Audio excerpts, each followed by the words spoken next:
Programme میں آپ کو خوش آمدید. میں ہوں مسعود رضا. ڈیفینیٹلی ملک کی مجموعی سیاسی صورتحال پر بات کریں گے نواز شریف صاحب کے جو اب جلسے شروع ہونے والے ہیں ان کی کیا وجوہات ہیں. بات کریں گے ہم تحریک انصاف کی مسائل کے حوالے سے بھی اور دیگر معاملات پر. لیکن ایک بہت اہم معاملہ, دیکھنے میں یہ ایک شہر کا معاملہ معلوم ہوتا ہے, لیکن یقین کیجئے کہ اگر یہ معاملہ بگڑ گیا تو یہ صرف شہر کا نہیں بلکہ پورے ملک کا شاید سب سے بڑا مسئلہ بن جائے, اور اس کی ایک تاریخ بھی موجود ہے. ہو کیا رہا ہے؟ ہو یہ رہا ہے کہ حالیہ مہینوں میں کراچی میں ڈمپرز اور واٹر ٹینکرز کی وجہ سے متعدد حادثات ہوئے ہیں, اور ان حادثات میں بہت سے شہری ہیں جو اپنی جان سے گئے, اور اس کی وجہ سے شہریوں میں شدید غم و غصہ پایا جاتا ہے. رپورٹس یہ بتاتی ہیں کہ پچھلے چند ماہ میں ڈمپرز اور واٹر ٹینکرز کے حادثات میں کم از کم بھی 78 شہری جان سے گئے ہیں. اب اس کے رد عمل میں ڈاکٹر فاروق ستار نے سندھ حکومت پر الزام لگایا ہے کہ وہ اس مسئلے کو نظر انداز کر رہی ہے, اور ایک MQM پاکستان کہتی ہے کہ ایک آزاد کمیشن اس کا قیام عمل میں لایا جائے تاکہ تحقیقات کی جا سکیں. اس حوالے سے گورنر سندھ کامران خان ٹیسوری وہ بھی اس معاملے پر ایکشن میں آئے ہوئے ہیں, اور وہ یہ کہتے ہیں کہ اگر کارروائی نہیں کی گئی تو وہ ان ڈمپرز اور ان گاڑیوں کے سامنے خود کھڑے ہو جائیں گے. بہرحال کراچی پاکستان کا سب سے بڑا شہر ہے, معاشی ہب ہے, اور گزشتہ 17 سالوں سے یہاں پر پیپلز پارٹی کی حکومت ہے, اور 17 سال سے یہ شہر جو ہے بری طرح سے نگلیکٹ ہو رہا ہے, نظر انداز ہو رہا ہے, جس کا نتیجہ یہ ہے کہ کراچی کی حالت بد سے بدتر ہو گئی ہے. IU انڈیکس 2024 کے مطابق کراچی 173 شہروں میں سے 169ویں نمبر پر ہے, یعنی کراچی دنیا کے کم ترین قابل رہائش شہروں میں تقریباً آخری نمبر پر ہے. ٹریفک کا بگڑتا ہوا نظام, ٹریفک قوانین کی خلاف ورزیاں اور ان پر عمل درآمد کی کمی کی وجہ سے یہاں پر حادثات ہو رہے ہیں, ان میں اضافہ ہو رہا ہے. ماہرین کے مطابق ٹریفک پولیس سے بدعنوانی, قوانین کے نفاذ میں نرمی ان حادثات کی بڑی وجوہات ہیں. شہر کی سڑکیں آپ جانتے ہیں, جو لوگ کراچی میں رہتے ہیں اور جو نہیں رہتے وہ بھی اب تو جانتے ہیں کہ یہاں کی سڑکیں ٹوٹی پھوٹی ہیں. فٹ پاتھ پر تجاوزات کی بھرمار ہے جو پیدل چلنے والوں اور گاڑیوں کی آمد و رفت میں رکاوٹ بنتی ہے. تجاوزات کے خلاف کارروائی نہیں ہو پاتی, اور اس کی بنیادی وجہ یہ ہے کہ اداروں کے درمیان جو کوارڈینیشن ہونی چاہیے وہ نہیں ہوتی, یا پھر بدعنوانی ہے. موٹر وہیکل انسپیکشن اتنے بڑے شہر کے لیے بہت لازمی ہے, لیکن یہ ادارہ بدعنوانی کی نظر ہو چکا ہے. غیر معیاری اور غیر محفوظ گاڑیاں سڑکوں پر چل رہی ہیں اور حادثات کا سبب بن رہی ہیں. شہر میں جو پولیس فورس ہے اس میں بہت بڑی حد تک کمی ہے, اور اس کی وجہ سے مسائل پیدا ہو رہے ہیں, بدعنوانی بھی ہے, اور ادارے جو ہیں وہ کام نہیں کر پا رہے, جرائم ہو رہے ہیں اور حادثات میں اضافہ ہو رہا ہے. نتیجہ کیا ہے؟ نتیجہ یہ ہے کہ کراچی کی موجودہ صورتحال واقعی تشویشناک ہے. فوری طور پر اگر صورتحال کو قابو میں نہ لایا گیا, اس پر اقدامات نہ کیے گئے تو حالات بگڑ سکتے ہیں جو کسی بڑے سانحے کا پیش خیمہ بن سکتے ہیں. میں یہ کیوں کہہ رہا ہوں؟ کیونکہ اس کی ایک تاریخ ہے. ایک المناک واقعہ اسی طرح کا 15 اپریل 1985 کو پیش آیا تھا, جب 20 سالہ طلبہ بشرا زیدی کو ایک تیز رفتار منی بس نے کچل دیا تھا, اور یہ حادثہ ناز آباد چورنگی کے قریب پیش آیا تھا. اس مقام پر اس سے پہلے بھی تواتر کے ساتھ اسی طرح کے واقعات پیش آ رہے تھے, بالکل ایسے ہی جیسے آج ہو رہا ہے. بشرا زیدی کے جاں بحق ہونے سے شہریوں کے صبر کا پیمانہ لبریز ہو گیا تھا, اور اس حادثے کے فوری بعد طلبہ اور شہریوں نے احتجاج شروع کر دیا تھا, جو جلد ہی پرتشدد شکل اختیار کر گیا تھا. بسوں کو نظر آتش کیا گیا, پتھراؤ کیا گیا, اور چونکہ حادثے میں ڈرائیور جو تھا وہ ایک پشتون تھا, اس لیے احتجاج نے لسانی رنگ اختیار کر لیا, اور مہاجر پشتون کمیونٹیز کے درمیان بلووں کی شکل اختیار کر گئی یہ احتجاج. ان فسادات میں ہلاکتوں کی تعداد 200 تک پہنچ گئی تھی, اور یہی وہ دور تھا جب MQM کی تحریک نے زور پکڑا, اور پھر 40 سال اس شہر میں لسانی سیاست ہوتی رہی جو آج تک جاری ہے. تو جو کچھ آج ہو رہا ہے, مجھے کہنے دیجئے کہ کراچی آج بارود کے ڈھیر پر کھڑا ہوا ہے. اقدامات فوری کرنے چاہیے. اس تمام صورتحال پر بھی ہم بات کریں گے, بہت اہم معاملہ ہے یہ. خدا نہ خواستہ پھر کوئی ایسا معاملہ ہوا تو پھر کراچی میں وہی سب کچھ نہ شروع ہو جائے جو ماضی میں رہا ہے. بہرحال دیگر معاملات پر آنے سے پہلے خواجہ اظہار الحسن صاحب ہمارے ساتھ موجود ہیں, ان سے بات کر لیتے ہیں. اس کے علاوہ دیگر مہمان بھی ہمارے ساتھ موجود ہوں گے. احمد اویس صاحب تحریک انصاف سے, اور نون لیگ سے وزیر اعظم کے مشیر بھی ہمارے ساتھ موجود ہوں گے, ان سے بھی بات کریں گے. پہلے خواجہ اظہار الحسن صاحب, یہ جو صورتحال پیدا ہو گئی ہے, میں نے ایک اپنے خدشات کا اظہار کیا. آپ کو کتنا خدشہ ہے اس تمام صورتحال پر؟ یہ پاکستان کا معاشی حق ہے، اگر دوبارہ یہاں پر خدا نخواستہ اس طرح کی صورتحال پیدا ہو گئی اور ہوتی نظر آ رہی ہے تو اس میں کیا کیا جا سکتا ہے؟ صوبائی حکومت تو کچھ کرتی نظر نہیں آ رہی، کس طرح سے ان معاملات کو پر کوئی بند باندھا جا سکتا ہے، روکا جا سکتا ہے ان چیزوں کو؟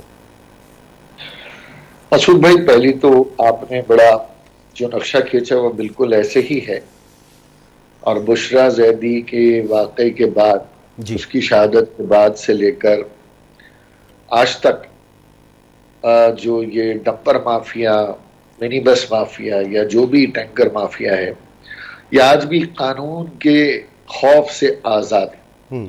خاص طور پر گزشتہ 17 سال میں شہر میں ہونے والی سینکڑوں ہلاکتوں میں بدقسمت 18ویں ترمیم کے منتقل ہونے کے بعد ہم بدقسمت شہریوں کے حصے میں صرف جنازے اور قبرستان ہی آئے۔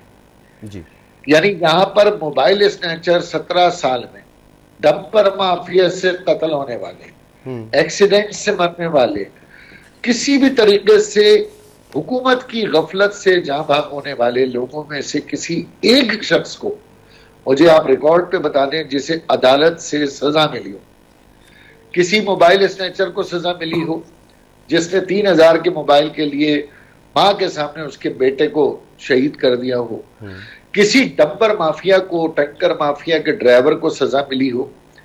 یہ آتے ہیں دندناتے ہیں، اور بڑی امپورٹنٹ بات میں آپ کو بتاؤں، یہ غیر قانونی ہے، اس پہ ہم کام کر رہے ہیں، بہت جلد ان کو ہم سبق سکھائیں گے۔ یہ غیر قانونی ہے، شہری آبادی میں اتنا ہیوی ڈیوٹی ڈمپر پوری دنیا کے قوانین کے مطابق داخل ہی نہیں ہو سکتا۔ یہ تو بڑی بڑی شہر سے مگر خواجہ اظہار الحسن بھائی یہ بتائیں نا کہ جب شہر میں کوئی متبادل نظامی موجود نہیں ہے اور پولیس جو ہے وہ ان کو روک نہیں رہی، یا بدعنوانی ہمیں صاف نظر آتی ہے سڑکوں کے اوپر، رشوت کا لینا، قانون میں نرمی کر دینا، تو یہ تمام واقعات تو ہمیں صاف صاف نظر آتے ہیں۔ اس میں ان کا کیا قصور؟ اس میں تو سرکاری ادارے ملوث ہیں۔ کی خرید و فروخت کا کوئی ثبوت ایف بی آر کے پاس نہیں ہے، یہ سب اسمگل پیسہ ہے، ان کے پاس پرمٹ نہیں ہے، ان کے پاس لائسنس نہیں ہے۔ اور پھر میں آپ کو بتاؤں، یہ یہاں مارتے ہیں، خود اپنے علاقوں میں جا کے چھپ جاتے ہیں، ڈمپر افغانستان چلا جاتا ہے، کراچی کا شہری قبرستان چلا جاتا ہے، اور حکومت یہاں پر شادیاں بجاتی ہے۔ یہ تو بڑی غفلت کی بات ہے کہ 300 سے زائد لوگ موبائل اسنیچنگ اور ٹریفک حادثات میں جاں بحق ہوئے، اور ہماری حکومت کے اوپر ایک جو نہیں رنگ رہی بلکہ الٹا ایسے ایسے بیانات سامنے آ رہے ہیں جس شہر میں آگ لگانے کو، مطلب آگ پر پیٹرول ڈالا جا رہا ہے، بجائے یہ کہ یہ کہیں کہ انسانی جان ڈمپر سے زیادہ قیمتی ہے، آ کر اسلحے کے زور پر میرے علاقے نارتھ کراچی میں اسلحہ دندناتے ہوئے وہاں دھمکیاں دی جا رہی ہیں، پاکستان کو مغلظات بکی جا رہی ہیں، لسانیت کا رنگ دیا جا رہا ہے۔ اور مسعود میں آپ کو بات بتا دوں، ریکارڈ پہ لا رہا ہوں، کراچی میں تو تمام قومیتیں رہتی ہیں نا میرے بھائی، صرف ایم کیو میں جو قومی سیاست کرتی ہے، اردو زبان بولتی ہے، باقی تمام صوبوں میں لسانیت ہے۔ لسانیت کا مطلب ہے زبان کی بنیاد پہ سیاست۔ میں واحد ہوں جو قومی زبان بولتا ہوں جو آئین پاکستان نے مجھے دی ہے، میں لسانیت نہیں کرتا۔ اس شہر میں پنجابی، پٹھان، بلوچ، سندھی سارے مل کر رہتے ہیں، اپنی اپنی زبان بولتے ہیں۔ تو باقی جو لوگ سیاست کر رہے ہیں وہ لسانی سیاست کر رہے ہیں۔ اور یہ جو بات میں آپ سے بتا رہا ہوں کہ کراچی کے لڑکے پرامن بہت صبر کے ساتھ انہوں نے یہ 7 سال 8 سال گزارے ہیں، لیکن آپ نے دیکھا جہاں رد عمل آیا وہاں موبائل چھیننے والوں کو پکڑ کے جلا بھی دیا گیا۔ اللہ نہ کرے۔ دیکھیں اظہار بھائی، یہ تمام چیزیں ماضی میں ہم دیکھ چکے ہیں۔ اس میں ریاست کی ذمہ داری ہے، حکومت کی ذمہ داری ہے، حکومت کو اپنا کردار ادا کرنا چاہیے۔ عوام اس شہر میں چاہے پشتون رہتے ہیں، چاہے پنجابی رہتے ہیں، چاہے بلوچی رہتے ہیں، چاہے اردو اسپیکنگ رہتے ہیں، چاہے بنگالی رہتے ہیں، چاہے برمی رہتے ہیں، جو آ کے اب رہنا شروع ہو گئے، ان کی 2-2 3-3 نسلیں پیدا ہو گئیں، وہ یہیں کے شہری ہیں۔ تو وہ ہم سب گلی محلوں میں مختلف مذہبوں کے ساتھ، مختلف فرقوں کے ساتھ، مختلف زبانوں کے ساتھ ساتھ رہتے ہیں۔ ایسی صورتحال نہیں ہونی چاہیے۔ تھینک یو سو مچ خواجہ اظہر بھائی، آپ ہمارے ساتھ موجود رہے۔ ہمارے ساتھ جو ہیں وہ جناب احمد اویس صاحب اور اختیار ولی خان صاحب بھی موجود ہیں. احمد اویس صاحب کسی تعارف کے محتاج نہیں, تحریک انصاف سے آپ کا تعلق, اور اختیار ولی خان صاحب وزیر اعظم کے کوارڈینیٹر بھی ہیں. آپ دونوں کا بہت بہت شکریہ. اختیار ولی خان صاحب, یہ ابھی خواجہ اظہر الحسن صاحب کی بھی آپ نے گفتگو سنی ہوگی, اور ماضی میں ایک ریکارڈ رہا ہے شہر کا, اس حوالے سے آپ کچھ کہنا چاہیں گے؟ کیونکہ پشتون آبادی کا دنیا میں اگر سب سے بڑا کوئی شہر ہے جہاں پر شہری آبادی میں پشتون رہتے ہیں تو وہ کراچی ہے. نہ اتنے شاید پشاور میں, نہ اتنے شاید کابل میں, اور یہاں پر اس طرح کی صورتحال پہلے بھی ہو چکی ہے اور ایک مرتبہ پھر ہو رہی ہے. یہ صورتحال پیدا کی جا رہی ہے, پیدا ہو رہی ہے, کیا ہو رہا ہے؟ آپ کو کیا نظر آتا ہے؟ نہیں, آپ سوال اپنا مکمل کر لیں. صورتحال سے مراد صورتحال یہ ہے سر کہ یہاں پر ظاہر سی بات ہے ایک طویل عرصے سے سڑکوں کا حال خراب ہے. ڈمپر یہاں پر چلتے ہیں, ٹینکر یہاں پر چلتے ہیں, لیکن متواتر ہم دیکھ رہے ہیں گزشتہ 2-3 مہینوں سے پے در پے ڈمپر کے نیچے یا ٹینکرز کے نیچے شہری کچلے جا رہے ہیں. یہ تو پہلے بھی ہونا چاہیے تھا نا, یہ ایک دم سے کیوں شروع ہو گیا؟ تو یہ کیا یہ صورتحال؟ اور ماضی میں جب ایسا ہوا تو یہاں پر لسانی فسادات ہوئے. ہم تنگ ہیں ان تمام چیزوں سے, کراچی کے لوگ. تھینک یو ویری مچ مسعود رضا. دیکھیں, ابھی اگر ایکسیڈنٹ کی بات ہو یا ڈمپر سے لوگ کچلے گئے ہیں یا ڈیلیبریٹلی یا ایکسیڈنٹلی, تو میرے خیال میں we shouldn't link it with linguistic, اور اس کو لسانیت کے ساتھ ہمیں نہیں جوڑنا چاہیے. ہاں, اس میں کوئی شک نہیں, آپ کی یہ بات درست ہے کہ پشتون کی ایک بڑی آبادی وہاں پر رہتی ہے, اور شاید آپ کا کہنا یہ ہے کہ وہ اتنے پشاور میں نہیں ہے جتنے کراچی میں ہے. یہ بات بھی درست نہیں ہے. ٹھیک ہے, پشاور میں خیبر پختونخوا میں پشتون آبادی جو ہے وہ بہت بڑی ہے, اور اس کا کوئی حصہ, ایک بڑا حصہ, اس سے کوئی مطلب آپ نظر نہیں چرا سکتے کہ وہاں پر کراچی میں وہ رہتے ہیں. اور صرف پشتون نہیں ہیں, وہاں پر پنجابی بھی ہیں, وہاں پر کشمیری بھی ہیں, وہاں پر سندھی بھی ہیں, وہاں بلوچی بھی ہیں. اور کراچی جو ہے وہ ایک ایسا دل ہے اور ایک ایسا خطہ ہے جس نے سب کو جگہ دے رکھی ہے منی پاکستان اپنے سینے میں. ہاں, جو آپ, ہاں, تو جس کو آپ کہتے ہیں نا کہ مطلب ایکسیڈنٹ ہو رہے ہیں, اب ڈیلیبریٹلی یا ان ڈیلیبریٹلی, میرے خیال میں جو پروونشل گورنمنٹ ہے اس کی ذمہ داری بنتی ہے, اور فیڈرل گورنمنٹ کو بھی اپنی ذمہ داری اس میں ادا کرنی چاہیے کہ وہ دیکھا جائے کہ وہاں پر یہ ڈمپر کے جو ایکسیڈنٹ ہو رہے ہیں, یہ کچلے, یہ جو لوگ کچلے جا رہے ہیں, اس میں کوئی خفیہ ہاتھ کار فرما ہے. جس طرح آپ نے کہا کہ ماضی میں جس طرح وہاں پر کچھ ہوا کرتا تھا, یہ اسی کوئی حرکتوں کی کوئی کنٹینیویشن ہے, اسی کا تسلسل تو نہیں ہے.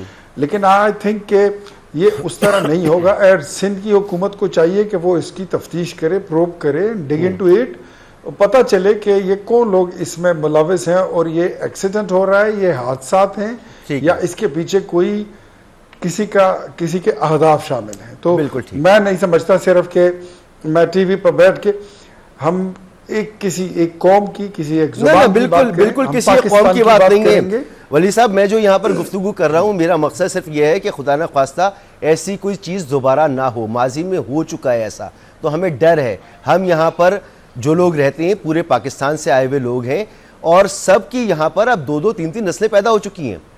تو ہم لوگ سب کراچی والے ہیں یہاں پر, کوئی بھی زبان بولتا ہے, تو ہم یہاں پر محبت سے رہنا چاہتے ہیں, کسی قسم کے انتشار سے بچنا چاہتے ہیں, تو اس لیے خدشہ ہے. چل, اس سے پہلے احمد اویس صاحب کے پاس جاؤں, مجھے یہ فرمائیے کہ نواز شریف صاحب نے ملک گیر جلسوں کا پلان بنایا ہے, تو اس کی کوئی خاص وجہ؟ کیونکہ آپ کی جماعت تو حکومت میں ہے, حکومت کب جلسے کیا کرتی ہے؟ تو اپوزیشن کی کام ہوتا ہے جلسے کرنا, تو نواز شریف صاحب کیوں جلسے کرنے جا رہے ملک گیر؟ مسعود رضا, یہ بات ہم پہلے بھی ان کو بتاتے تھے, یہ پوچھتے ہوتے تھے, کبھی میڈیا والے ٹی وی ٹاک شو میں ہم سے پوچھتے تھے, کبھی پی ٹی آئی والے تنقید کرتے تھے کہ نواز شریف کیوں خاموش ہیں, ان کی پولیٹیکل ایکٹیویٹی کیوں نہیں ہے, اور ہم سے زیادہ ان کو فکر ہوئی جا رہی تھی. آج انہوں نے اعلان کر دیا کہ میں مطلب پولیٹیکلی وہ ایکٹیو اپنا رول جو ہے وہ دکھانے کے لیے انہوں نے اپنی تیاری کر لی ہے. اب یہ بات جو ہے زیر بحث اور موضوع بن گیا ہے. تو میرے خیال میں اٹس گڈ. ہمیں پتہ تھا کہ نواز شریف کی جب بھی کوئی ضرورت ہوگی وہ اپنا پولیٹیکل رول جو ہے وہ پلے کریں گے. میں آئی بیلیو کہ سیاستدان جو ہے وہ کبھی ریٹائر نہیں ہوتا, بس ایک میرے خیال میں نہ بالکل کرے سر, موت ہی ہوتی ہے جو بالکل کرے, بالکل کرے سکتی ہے, بالکل کرے. میرا سوال تو کبھی ریٹائر نہیں ہوتا. میرا سوال تو یوں ہے کہ آپ کی حکومت تو اس وقت اقتدار میں, تو جلسے کیے جاتے ہیں اپوزیشن کی طرف سے حکومت کو دباؤ میں لانے کے لیے, تو نواز شریف صاحب کس کو دباؤ میں لانے کی کوشش کریں گے ان جلسوں سے؟ نہیں, کسی کو دباؤ میں لانے کے لیے ضرورت نہیں ہے. If you remember last year 28 مئی کو نواز شریف نے اپنے عہدے کا چارج سنبھالا تھا جی, اور وہ مسلم لیگ نون کے مرکزی صدر منتخب ہوئے تھے, اور اس کے بعد انہوں نے اعلان کیا تھا کہ پارٹی کو ولیج کونسل کے لیول تک اس کو منظم کیا جائے گا, اور پارٹی کی تنظیم سازی جو ہے وہ بھی کی جا رہی ہے, وہ بھی کام شروع ہو چکا ہے. اور ساتھ ہی ساتھ ملک میں جو ہماری ایک سائڈ پر ہم مطلب میں آپ کو بتا دیا نا کہ ایک طرف شہباز شریف صاحب جو ہیں وہ ایگزیکٹو کے اسٹیئرنگ ویل پر بیٹھے ہیں, تو دوسری طرف میاں نواز شریف صاحب جو ہیں وہ پالیٹکس کی اسٹیئرنگ ویل پر بیٹھے ہوئے ہیں. بالکل تو شہباز شریف صاحب حکومت کو سنبھال رہے ہیں, نواز شریف جو ہیں وہ جماعت کو سنبھال رہے ہیں. بالکل آپ کا سیاسی جلسوں کا مقصد یہ ہے کہ اپنی جماعت کو موٹیویٹ رکھنا, ان کا لہو گرماتے رہنا. ہم سیاسی جماعت بھی ہیں, صرف حکومت نہیں کر رہے ہیں, وہ بھی جو ہے وہ ضروری ہوتا ہے. احمد اویس صاحب, ایک طرف تو آپ کی پارٹی بیچاری ہو رہی ہے, آپ کی قیادت جو ہے وہ اس وقت شدید مسائل کا شکار ہے, آپس میں لڑائی جھگڑے ہو رہے ہیں, عاطف خان کچھ کہہ رہے ہیں, علی امین گنڈا پور کچھ کہہ رہے ہیں, آپ کے وکلا جو ہیں وہ آپس میں لڑ رہے ہیں, کون عمران خان سے ملے گا کون نہیں ملے گا. دوسری طرف جو آپ کی مخالف جماعت ہے, جو آپ کی اپوزیشن ہے, جو اس وقت کی حکومت ہے, شہباز شریف صاحب بجلی کی قیمتیں کم کر رہے ہیں, شہباز شریف صاحب پی آئی اے کا خسارہ جو ہے وہ ختم کر کے بلکہ اس کو پروفٹ میں لا کر دکھا رہے ہیں, غیر ملکی دورے کر رہے ہیں, پاکستان میں مائنز اینڈ منرلز کانفرنس کر رہے ہیں. شہباز اور نواز شریف صاحب جو ہیں وہ اب سیاسی محاذ پر نکلے پارٹی کو مزید منظم کرنے کے لیے, تو آنے والے وقت میں تو آپ کے لیے مزید مشکلات بڑھتی نظر آ رہی ہیں. شہباز ایک طرف نواز شریف صاحب اپنی پارٹی کو مستحکم کریں گے, ایک طرف شہباز شریف صاحب حکومت کو مستحکم کریں گے, دوسری طرف آپ کی پارٹی جو ہے مزید دگرگوں صورتحال سے دوچار رہے گی.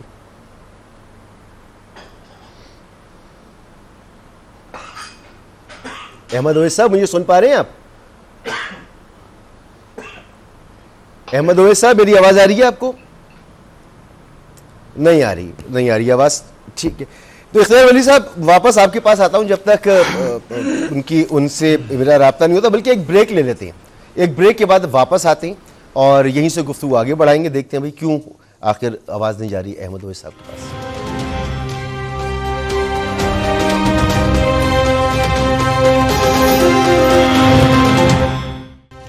Welcome back. بریک سے پہلے اختیار ولی صاحب سے میں نے سوال کیا تھا کہ نواز شریف صاحب نے ملک گیر جلسوں کا اعلان کیا ہے, تو جلسے تو اپوزیشن کا کام ہوتا ہے, آپ کی پارٹی حکومت میں, تو انہوں نے کہا کہ کیونکہ پارٹی کو مضبوط بنانا ہے, سیاست میں دوبارہ متحرک ہونا ہے, تو نواز شریف صاحب متحرک ہو گئے, اور شہباز شریف صاحب جو ہیں وہ ایگزیکٹو کو دیکھیں گے, وہاں پر اپنی کوششیں کریں گے, یہ سیاسی میدان میں کریں گے. دوسری طرف تحریک انصاف ہے جس کی اسٹریٹجی سمجھ میں نہیں آ رہی ہے کہ قیادت جو ہے وہ آپس میں لڑ رہی ہے, باہم دست و گریباں ہے, گندے کپڑے چوراہے پہ دھل رہے ہیں. احمد اویس صاحب, یہ تو بڑی مشکل صورتحال آپ کے لیے بنتی چلی جا رہی ہے. ایک طرف آپ کی اپوزیشن مضبوط سے مضبوط تر ہوتی چلی جا رہی ہے, وہ بجلی پہ ریلیف دے رہے ہیں, وہ پی آئی اے کو پروفٹ میں لا کے دکھا رہے ہیں, وہ مائنز اینڈ منرلز کانفرنس یہاں پہ کروا رہے ہیں, دوسری طرف آپ کی قیادت باہم دست و گریباں ہیں.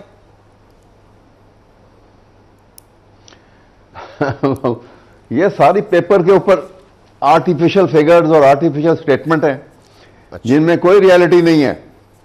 آپ دیکھیے نا کہ ایک طرف دیکھیں آپ جس آدمی کو چنا ہے انہوں نے کہ جی یہ بڑے سنسیئر بڑے سیزنڈ پولیٹیشین ہیں, 3 دفعہ پرائم منسٹر آ چکی ہیں, یہ جلسے کریں گے. یہ وہ شخص ہیں کہ 1980 سے لے کے 1990 تک 10 سال ان کو لگے سیاست میں آ کے اور پرائم منسٹر بننے تک. 10 سال کا ان کا انکم ٹیکس کی ریٹرن جو ہے وہ وہ محفوظ پڑی ہوئی ہیں آج بھی فیڈرل بورڈ آف ریونیو کے اندر. 8,000 10,000 5,000 7,000 یہ ان کی انکم ٹیکس ریٹرن ہے.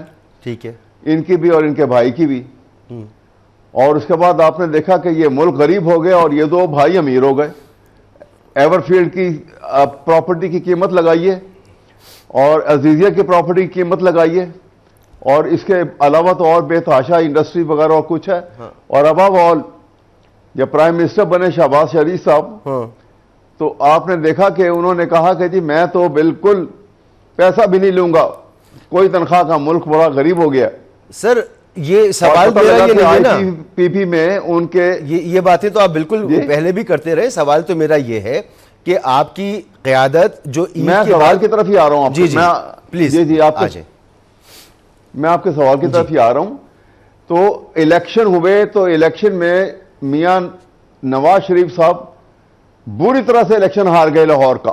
وہ ریکارڈ سارا محفوظ پڑا ہوا ہے, پوری ڈیٹیل معلوم پڑی ہیں جس کو انڈیبیٹیبل ہے. وہ تو جیتے ہوئے نا, شہباز شریف صاحب الیکشن ہار گئے. اب آپ جیتے تو ریگڈ رزلٹ کے اوپر, سر ریگڈ رزلٹ کے اوپر الیکشن جیت کے اناؤنس کر گئے, اسی لیے الیکشن آڈٹ نہیں ہوتا. تو ان کی کریڈیبلٹی کوئی نہیں ہے. میرا کہنے کا مقصد یہ ہے یہ 100 جلسے کر لیں, ان کی کریڈیبلٹی کوئی نہیں ہے, ان کو لوگ سننے کو تیار نہیں ہے. ویسے جلسے کیوں کر رہے ہیں آپ بتائیں نا, آپ بھی پولیٹیشن ہے. میرا سوال اپنی جگہ موجود ہے, اختیار ولی صاحب نے جواب دے دیا, لیکن آپ بھی ذرا بتائیں کہ حکومت میں ہوتے ہوئے حکومت کا لیڈر جو ہے, حکومتی جماعت کا لیڈر, وہ جلسے کرے, اس کی کیا تک بنتی ہے؟ اس لیے کہ ان کو نظر آتا ہے کہ قوم ان کے ساتھ کھڑی نہیں ہے. وہ جلسہ کر کے یہ ثابت کرنا چاہتے ہیں کہ بڑے لوگ دیکھیں مجھے سننے آتے ہیں. وہ جلسہ کریں گے تو یہ ثابت کر دیں گے کہ لوگ ان کے ساتھ ہیں. نہیں ہے. یہی تو صرف ظریفی ہے ان کی. احمد صاحب ایسی صورتحال میں فیصلہ انہوں نے کیا ہے تو سوچ سمجھ کے کیا ہوگا نا. لوٹ مار کا پیسہ ان کے پاس ہے, اس لیے یہ ان کے پاس کچھ نہیں ہے. اچھا, اگر انہوں نے کراؤڈ جمع کر لیا اور بڑے جلسے کر دیے تو پھر آپ مان لیں گے کہ یہ حکومت جو ہے لیجیمیٹیٹ ہے اور ان کے ساتھ لوگ بھی موجود ہیں. حکومت جلسے کرتی کیسے ہے؟ ہر ایک کو اسائنمنٹ ہوگا کہ وہ زبردستی بندے اٹھا کے سرکاری خرچے کے اوپر آ کے جلسہ گاہ میں بٹھائے جائیں گے. اچھا, جیسے جب وہاں سے آئے تھے یہ نواز شریف صاحب جب آئے تھے وہاں سے الیکشن سے پہلے پاکستان میں آئے تھے جی, تو اگر تو ایک آرڈنری آدمی آیا ہوتا تو وہ پہلے جیل جاتا. انہوں نے آ کے سیدھا جلسہ گاہ میں چلے گئے. جب اس طرح سے اسٹیبلشمنٹ ان کو ہیلپ کر رہی ہو, پولیٹیکل پار نہ اور اس طرح سے ان کے جلسے ارینجمنٹ ہوں. ٹھیک ہے, اختیار ولی صاحب ایسے جلسے کریں گے نواز شریف صاحب؟ ایسے ہی کریں گے. یہ کچھ لیٹ می ریسپونڈ. اس کے علاوہ سننے والا نہیں ہے. احمد اویس صاحب جو ہیں میرے بڑے اچھے بڑے بھائی ہیں, اور میں ان کی بڑی قدر بھی کرتا ہوں کہ یہ پی ٹی آئی میں کا ایک بڑا سافٹ امیج رکھنے والے انسان ہیں. لیکن بدقسمتی ہے کہ احمد اویس بھائی نے بھی وہی سٹیریو ٹائپ کی سی ڈی جو ہے وہ لگا دی, جو آپ کا کوئی بھی یوتھیا آپ اٹھا لو, کسی بھی عمر کا, 16 سال کا, 18 سال کا, 20 سال کا, 25 سال کا, اور یہی سٹیٹمنٹ وہ شروع کر دیں گے. کیا چوری کا مال ہے, الیکشن چوری ہوا, جلسے ان کے سرکاری ہیں. اگر سرکار کے جلسے آسان ہیں تو پھر گنڈا پور نے جتنی آپ کی یہ تحریک چلائی ہے وہ بھی سرکاری تھی. درست مان لیں یا ہم آپ کی بات کو درست مان لیتے ہیں. دوسری بات آپ کو یہ بتائیں کہ احمد اویس بھائی, یہ ریسٹ ایشور, آپ یہ تسلی کر لیں کہ پاکستان میں آپ واحد جماعت بن گئے ہیں کہ آپ کسی کو الیکشن چوری کا الزام نہیں دے سکتے, آپ کسی کو فارم 45 اور 47 کا الزام نہیں دے سکتے.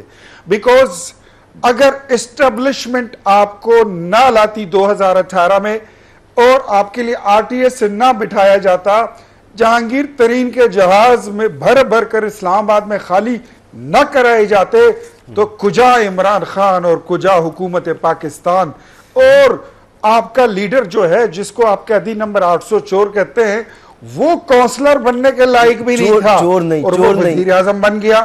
General Zaheer, general Pasha, general Bajwa, اور پھر ثاقب نثار جیسے لوگ, اور پھر عمر عطا بندیال جیسے لوگ. اگر یہ نکسس نہ ہوتا, جسٹس ریٹائرڈ جاوید اقبال جیسا بندہ تاریخ کا بدترین کردار جو نیب کا چیئرمین تھا وہ نہ ہوتا تو آپ کی حکومت تو 5 منٹ نہیں چلتی. یہی چیئرمین نیب کہہ رہا تھا کہ اگر میں احتساب شروع کروں اوریجنل والی تو عمران خان کی حکومت 5 منٹ نہیں چلے گی. مسعود رضا صاحب میرے بھائی کو, شاید بڑے بھائی کو, اویس صاحب کو یاد نہ ہو, آپ ہی دوہرا دیجئے وہ الفاظ جو وہ چیئرمین نیب نے کہے تھے. اور اگر یہ RTS نہ بیٹھتا تو یہ بیٹھ سکتے تھے تخت اقتدار پر, یہ اسلام آباد میں بیٹھ کر 4.25 سال حکومت کرتے.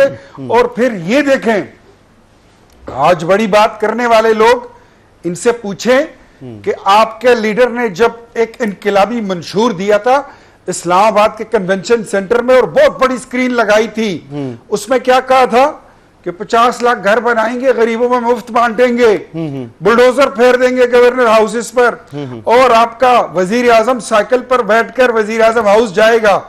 4.25 سال سائیکل والی بات نہیں گئی تھی, سائیکل چھوا تک نہیں ہے اختیار ولی صاحب, سائیکل وائیکل پر وہ نہیں بیٹھے. نہیں اچھا چلیں آپ ذرا مجھے بول لیں, میں بتاتا ہوں آپ کو ایک سوال. اچھا میں 2-3 جملے بولنے ہیں, پھر آپ دوسرا سپلیمنٹری سوال کر لیں. پھر کہتے ہیں کہ ہم یونیورسٹی بنائیں گے اس میں PM ہاؤس میں, اور 1 کروڑ نوکریاں لائیں گے. 2.5 کروڑ لوگوں کو بے روزگار کر دیا, 2 کروڑ لوگوں کو بے گھر کر دیا. اور جو کہتے تھے کہ ہم خودکشی کر لیں گے لیکن IMF کے پاس نہیں جائیں گے, اور پاکستان کے قرضے دگنے کر کے گئے. جب حکومت میں آئے تو پھر کہتے ہیں اسی کنونشن سینٹر میں, یہ میرے اللہ کا اتفاق ہے اور وہ آپ کو اور پوری قوم کو دکھا رہا ہے کہ وہی عمران خان جو انقلاب کی بات کرتے تھا, کہتا ہے انڈے مرغے, انڈے لے لو, مرغیاں لے لو, کٹے لے لو, گائے لے لو, بھنگ کی کاشت شروع کرو اور ہم چائنا کو گدے ایکسپورٹ کریں گے. That was the vision. یہ لوگ اب آئیں گے, یہ ہمیں سکھائیں گے کہ اکانومی کیا ہے, سول سپریمیسی کیا ہے, ڈیموکریسی کیا ہے, قانون کی بالادستی کیا ہوتی ہے, جمہوریت کیا ہوتی ہے. I give a damn. میں بالکل, یہ لوگ اپنا جو یہ ڈیموکریٹک اور وہ ایتھیکل رائٹس ہے نا کہ یہ کسی کے مینڈیٹ پر بات کریں, وہ نہیں کر سکتے. آپ کا بالکل پوائنٹ آ گیا. اب میرا سپلیمنٹری سوال لے لیجیے, ان کے پاس یہ رائٹ ہے ہی نہیں. ایک سوال لے لیجیے. میرا سوال یہ ہے کہ ان کے پاس رائٹ نہیں ہے کیونکہ 2018 کے الیکشن میں ان کے لیے RTS بٹھایا گیا تھا. آپ کے پاس رائٹ ہے 2024 فروری 2024 کے الیکشن کے بعد یہ کہنے کا کہ آگے اگر کوئی ریگنگ کرتا ہے اور الیکشن چوری ہوتے ہیں تو آپ سمجھتے ہیں کہ آپ کے پاس یہ رائٹ ہوگا کہ آپ تنقید کر سکیں؟ الیکشن چوری کرنے والا جو بھی ہوگا اس پہ تنقید نہیں, اس کے خلاف ایکشن بھی ہونا چاہیے. اور انہوں نے ہمیں ایک پرنسپل بتایا تھا, ایک طریقہ سکھایا تھا. میں خود اس میں ایک وکٹم تھا کہ میں جیتی ہوئی میری سیٹ لے کر PTI کو دے دی گئی تھی. تو جب ہم نے اس پہ احتجاج کیا تو یہ ہمیں کہتے تھے کہ آپ الیکشن ٹریبیونل میں جائیں, ہائی کورٹ میں جائیں. آج ان کو بھی وہی مشورہ ہم دیں گے کہ ٹی وی پر بیٹھ کر یہ اسٹیریوٹائپ CD بجانے سے بہتر ہے, یہ راگ رنگ الاپنے سے بہتر ہے کہ go to the and knock the door of election tribunals and high courts and Supreme Court. آپ تو ویسے بھی بڑے لاڈلے ہیں عدالتوں کے, تو آپ کو کیا مسئلہ ہے؟ ہاں آپ نے ہمارا پوچھا جی, تو مسعود رضا یہ ہماری پہلی حکومت نہیں ہے, 5 بار حکومت میں آئے ہیں, عوامی مینڈیٹ لے کر آتے ہیں. اور اگر 2018 میں ہمارا مینڈیٹ چورایا نہ جاتا تو وہ ساری حکومت بھی ہماری بن رہی تھی. آج بھی ہم اپنے مینڈیٹ پر کھڑے ہیں, اور آج بھی میں کہتا ہوں if anybody, کسی کو بھی اگر اس پہ اعتراض ہے ٹھیک ہے, تو میں چیلنج کرتا ہوں. میرا احمد اویس میرا بڑا بھائی ہے, یہ میرے بڑے بھائی ہیں, میں بڑی قدر کرتا ہوں ان کی. ان کے اپوزیشن لیڈر ہیں عمر ایوب صاحب جی.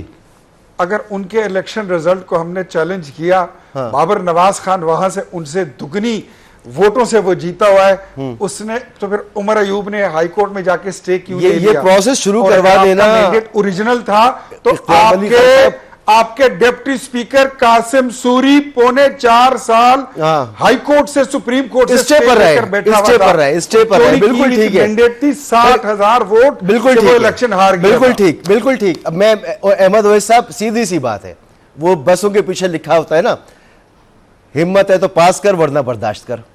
تو جب آپ کا وقت تھا تو آپ نے یہ کہا, اب ان کا وقت ہے تو وہ کہہ رہے ہیں. اور ساتھ میں مسعود بھائی ساتھ میں وہ بھی لکھا تھا کفیل بھائی لیفٹ آرم سپن بالر. ماں کی دعا جنت کی ہوا. جی احمد اویس صاحب. جناب جی فارغ ہو گئے جناب.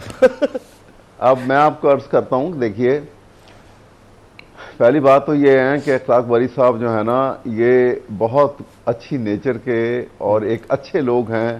بروں میں پھنس گئے چلو کوئی بات نہیں, لیکن بہرحال کوشش کرتے ہیں کہ وہ ان کو جسٹیفائی کریں, لیکن کہاں سے جسٹیفائی کریں گے, کہاں تک جسٹیفائی کریں گے. جو لوگ کرپشن میں یہ اتنے ڈوبے پڑے ہیں, چند آدمی ان کے جو خاص طور پہ یہ دونوں بھائیوں کے ساتھ ساتھ وہ اسحاق خان صاحب, وہ اسحاق ڈار صاحب کو دیکھیے, ان کی دبئی میں ٹاور دیکھیے, ان کی پراپرٹی دیکھیے, ان کی آغاز سیاست میں آئے تھے تو کیسے تھے. وہ ان کو خواجہ آصف صاحب کو دیکھیے.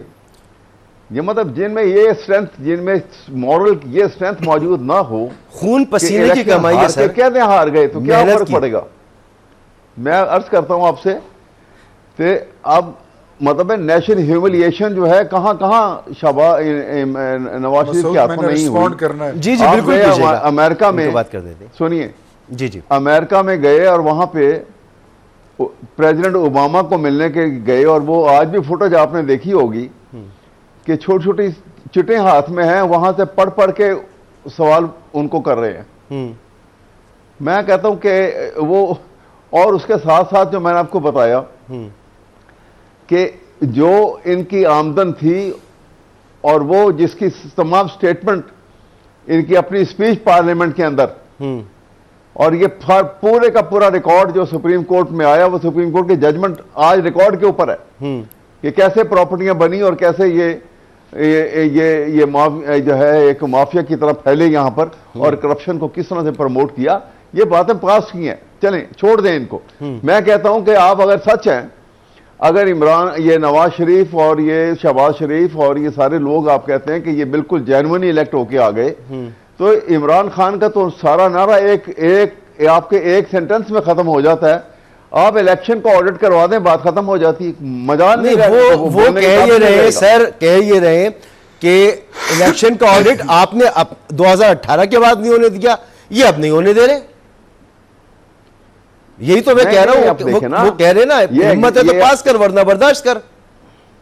بس بھائی میں تو بتا رہا ہوں آپ کو کہ الیکشن آڈٹ کرا لیں, ساری بات کھل کے سامنے آ جائے گی اسی وقت. دودھ کا دودھ پانی کا پانی الگ ہو جائے گا, اب وہ ٹائم پر ہو جائے گا. اچھا آڈٹ کرانا کیا حکومت کا کام ہے سر اختیار ولی خان صاحب؟ کیا حکومت کے بس میں ہے یہ, یا یہ الیکشن کمیشن کا کام ہے؟ آپ پیچھے چلے جائیے, سنیے میں آپ کو بتاؤں بھائی صاحب. جی جی جب یہ دو چیزیں میں آپ کو بتانا چاہوں گا, ایک الیکشن آڈٹ کی بات آپ کو بتاؤں گا. یہ احمد اویس صاحب بات پوری کر لیں, پھر ایک بریک لینا ہے, بریک کے بعد آپ جواب دیجیے گا. جی جی جی احمد اویس صاحب کچھ کہہ رہے ہیں آپ؟ جی ٹھیک جی اوکے.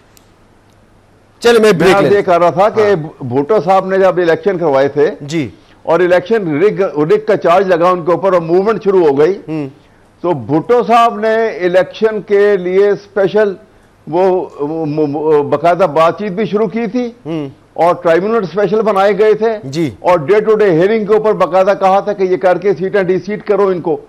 وہ کام الیکشن کمیشن آف پاکستان کا نہیں تھا. جب کرائسس میں ہوتے ہیں تو سارے معاملات طریقے سے حل ہو سکتے ہیں, تو وہ کیوں سر وہ کیوں کریں گے؟ دیکھیں بات یہ, جب سیٹلمنٹ ہو گیا تو مارشل لاء آ گیا. بات یہ احمد اویس صاحب, میں یہ عرض کر رہا ہوں یہ الیکشن ہم نے کور میری بات سنیے, میں ایک بات میری سن لیجیے نا, آپ پھر آپ بے شک 100 دفعہ کیجیے گا بات.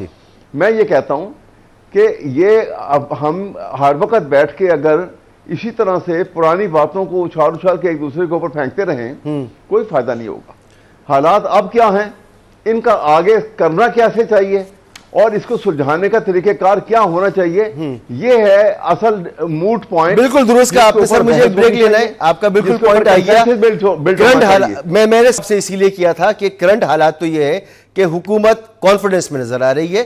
حکومت بین الاقوامی مارکیٹ میں تیل کی قیمتوں میں ہونے والی کمی کو عوام تک پاس آن کرنے کی کوشش کر رہی ہے, بجلی کی قیمتیں کم کر رہی ہے, پی آئی اے جیسا ادارہ پروفٹ میں دکھا رہی ہے, وہ پروگریس دکھانے کی کوشش کر رہی ہے اور وہ کمفرٹیبل پوزیشن میں آتی چلی جا رہی ہے.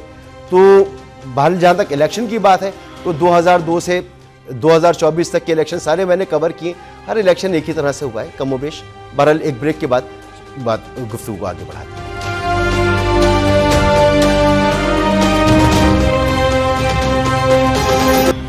Welcome back. اختیار ولی خان صاحب, آپ بالکل احمد اویس صاحب کو رسپونڈ کیجیے گا, لیکن میرا ایک چھوٹا سا سوال لے لیجیے. جب تحریک انصاف کا وقت تھا تو ہم ان سے کہا کرتے تھے کہ آپ اپنی اپوزیشن کو دبا کے, پابندی سلاسل کر کے, زور زبردستی دباؤ کے ساتھ ملک کے مسائل پر قابو نہیں پا سکتے, اور پھر ان کی حکومت کا دھڑم تختہ بھی ہو گیا اور پھر ان کے لیے حالات بدل گئے. ہم آپ سے بھی یہی کہتے ہیں کہ ایک اپنی اپوزیشن کے ساتھ ملک میں ایک سیاسی جو کلچر ہونا چاہیے وہ اس کو پروان چڑھنا چاہیے. اب نواز شریف صاحب آ رہے ہیں سیاست میں, مظاہرے اپنے احتجاج کریں گے, تو کیا وہ ایک ریکنسیلیشن کے لیے بھی کام کریں گے؟ آپ لوگوں نے تحریک انصاف سے سبق سیکھا ہے, نہیں سیکھا, یا جیسا چل رہا ہے ویسا ہی چلتا رہے گا؟ نہیں, اللہ نہ کرے کہ ہم تحریک انصاف کے روش پر اور ان کے نقش قدم پر چلیں. ہم جماعت ہیں, ہم نظریاتی لوگ ہیں, پاکستان بنانے والی جماعت ہیں, قائد اعظم کے وارث ہیں, علامہ اقبال کے فکر کے ہم شعور رکھنے والے ہم کارکن ہیں. ہمارے پاس وہی نظریہ ہے جو دو قومی نظریہ تھا. ہم ان کی روش میں نہیں چلیں گے, ان کے راستے پہ چلے ہوئے رستوں پہ ہم نہیں جائیں گے. یہ تو خدا نہ خواستہ یہ تو عمران خان کو قائد اعظم سے بھی بڑا لیڈر سمجھتے ہیں اور پاکستان سے بھی بڑا سمجھتے ہیں. یہ تو وہ لوگ ہیں جو کہتے ہیں کہ عمران نہیں تو پاکستان نہیں. ان کی پارٹی کے لوگ کہتے ہیں یہ تو پاکستان کے وجود کو تسلیم بھی نہیں کرتے اگر عمران خان کو آپ پابند سلاسل اس کو آپ چھوڑ نہیں دیتے, اس کو ضمانت نہیں دیتے. مائنز اور منرلز بل کیا, یہ تو ہر بات کو اس کی رہائی سے جوڑ دیتے ہیں, which is incorrect and unjustified.